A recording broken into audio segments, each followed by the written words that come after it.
Today's episode of Dating Disasters features Ty, a man whose date was harder to get rid of than weeds in a garden. By their second date, she already had a 5-year plan.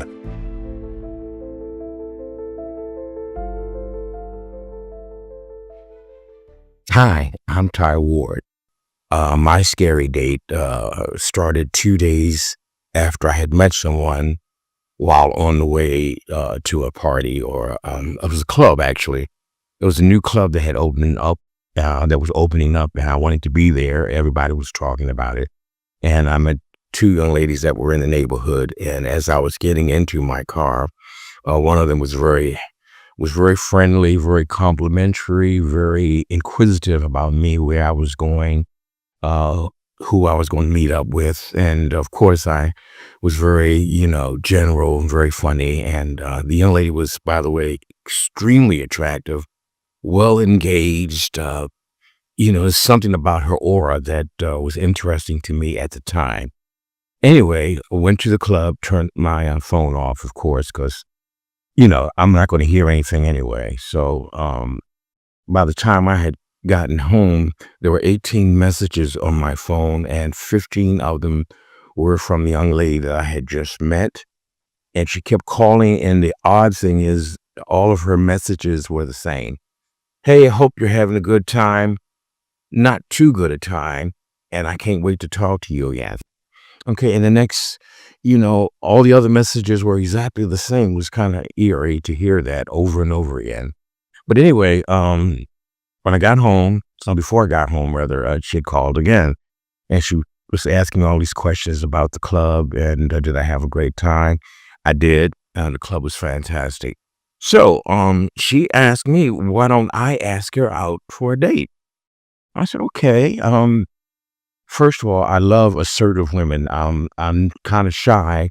So if I find someone that has interest in me, I'm kind of like, okay, this will work. And she was very, very interested in being a man and all. And don't judge me.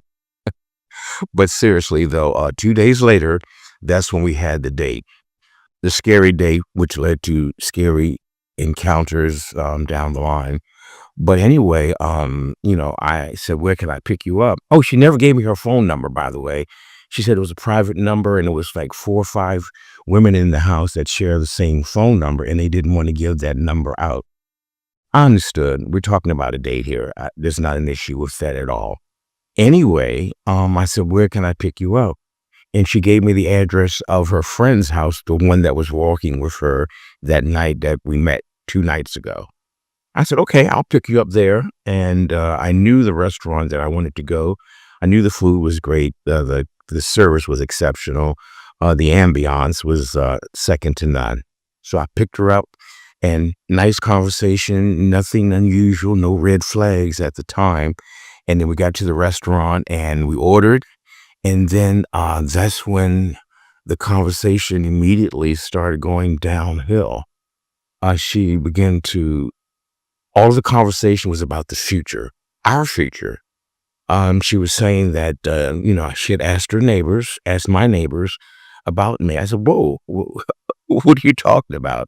And she said her and her girlfriend had gone around the neighborhood asking about me. And anyway, then she started talking about the fact that I need to stop seeing as many women as I have, because the neighbors told her that I date a lot.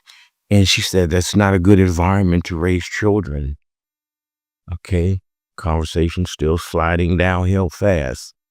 And I'm listening at this point. I'm not saying anything. I'm just listening. And she's talking about the first child is a girl. She already had a name picked out. It got scarier because then she started talking about my job. And she said, you work at such and such a place, and I know they pay well. And I said, what are you doing what is this about my job? I mean, why are you doing all this? You don't know me. We just met. She said, oh, I know you. I've known you for all my life. And then it became sci-fi time, where she was talking about stuff that we had possibly done together in a previous life. And then it got to the point where I says, let's finish our dinner like this and order some dessert and drink some coffee, and let's call it a night. And inside I was seething. It's like, really, very intrusive that she was doing all this. Anyway, so I took her back after the dinner. Dinner was good. I took her back with intentions of never seeing this woman again. And like I said before, aside from the attractiveness and the aura and the conversation flowed so smoothly, this was not for me. This was not for me. Took her, dropped her off where I left her, and I was done. She wasn't done. She would call constantly. I would not answer. Of course, it was always from a private number or an unlisted number, whatever. And then she started coming to the house because she knew where I lived, because she saw me getting into my car and she saw where I was coming from. And she lived in the neighborhood. I know not where, but she would come to the house, especially when I wasn't there, when she didn't see the car, and she would start talking to my relatives. The house we lived in was like a family compound. We had cousins and uncles and families moving in and out. It was a very large house and with ample, land.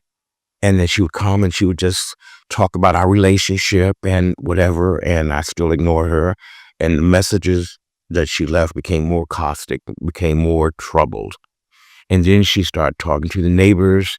Then she told them that she was pregnant and that I was avoiding my responsibility as a father. And then she started calling my job over and over again. And I work in a situation at that time where we could not receive, outside calls. We have clients, and that's where our attentions, needed to be at all times.